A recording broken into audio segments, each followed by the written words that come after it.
ಎಲ್ರಿಗೂ ನಮಸ್ಕಾರ. ನಮ್ಮ ಅಡುಗೆ ಚಾನೆಲ್ಗೆ ಸ್ವಾಗತ. ಇವತ್ತಿನ ವಿಶೇಷ ರುಚಿಕರವಾಗಿ ಆರೋಗ್ಯಕರವಾಗಿರೋಂಥ ಬೆಳಗ್ಗೆ ಟಿಫನ್ನು, ಮಧ್ಯಾಹ್ನದ ಊಟ, ಈವ್ನಿಂಗ್ ಸ್ನ್ಯಾಕು, ಲಂಚ್ ಬಾಕ್ಸು, ರಾತ್ರಿ ಊಟ ನಿಮಗೆ ಯಾವಾಗ ಇಷ್ಟ ಆವಾಗ ಈ ರೆಸಿಪಿನ ಮಾಡ್ಕೊಂಡು ತಿನ್ಬೋದು. ಮೊದಲನೇ ಸ್ಟೆಪ್ಪಲ್ಲಿ ಬಾಣಲೆ ಇಟ್ಕೊಂಡಿದ್ದೀನಿ.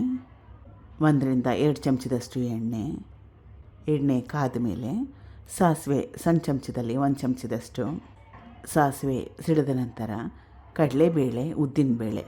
ಕಡಲೆಬೇಳೆ ಕ್ವಾಂಟಿಟಿ ಜಾಸ್ತಿ, ಉದ್ದಿನಬೇಳೆ ಕ್ವಾಂಟಿಟಿ ಕಡಿಮೆ. ಕಡಲೆಬೇಳೆ, ಉದ್ದಿನಬೇಳೆ ಕೆಂಪಾಗಬೇಕು.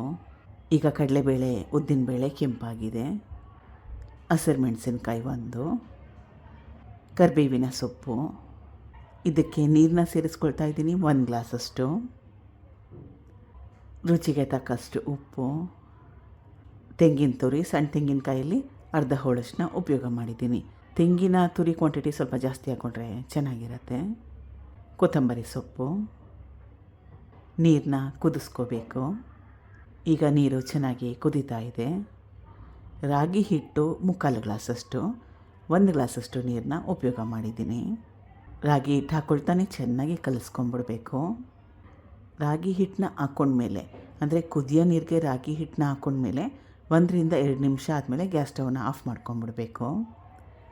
1 ಗಂಟೆ ಇಲ್ದಿರೋ ಥರ ಚೆನ್ನಾಗಿ ಮಿಕ್ಸ್ ಮಾಡ್ಕೋಬೇಕು.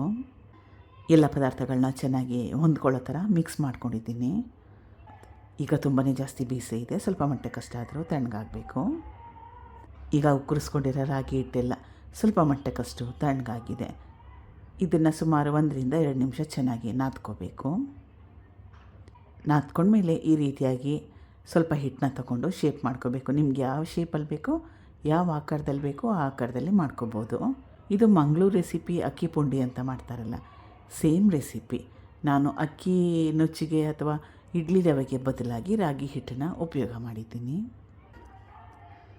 ಇದನ್ನು ಹಬೆಯಲ್ಲಿ ಬೇಯಿಸ್ಕೋಬೇಕು.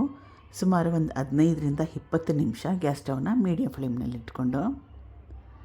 ರಾಗಿ ಹಿಟ್ಟು ಚೆನ್ನಾಗಿ ಬೆಂದರೆ ಒಳ್ಳೆಯದು, ಬೇಗ ಕೂಡ ಜೀರ್ಣ ಆಗುತ್ತೆ ಚೆನ್ನಾಗಿ ಬೆಂದರೆ. ಈಗ ರಾಗಿ ಹಿಟ್ಟಿನ ಪುಂಡಿ ರೆಡಿಯಾಗಿದೆ. ಮೃದುವಾಗಿದೆ, ಟೇಸ್ಟಿಯಾಗಿದೆ, ರುಚಿಯಾಗಿದೆ. ಜಾಸ್ತಿ ಪದಾರ್ಥಗಳನ್ನ ಉಪಯೋಗ ಮಾಡಿದೆ. ಸಿಂಪಲ್ಲಾಗಿರೋ ಕಾಯಿ ಚಟ್ನಿ ಮಾಡ್ಕೊಳ್ಳಿ, ಅದ್ರ ಜೊತೆಗೆ ಇದು ಸಕ್ಕ ಟೇಸ್ಟಿಯಾಗಿರುತ್ತೆ. ಚಟ್ನಿ ಪುಡಿ ಇದ್ರೂ ಕೂಡ ಸಾಕಾಗುತ್ತೆ. ಟ್ರೈ ಮಾಡಿ ಒಂದು ಸಲ. ತುಂಬಾ ಆರೋಗ್ಯಕರ, ರುಚಿಕರ, ಟೇಸ್ಟಿಯಾಗಿ ಕೂಡ ಇತ್ತು. Thank you for watching. ಧನ್ಯವಾದಗಳು.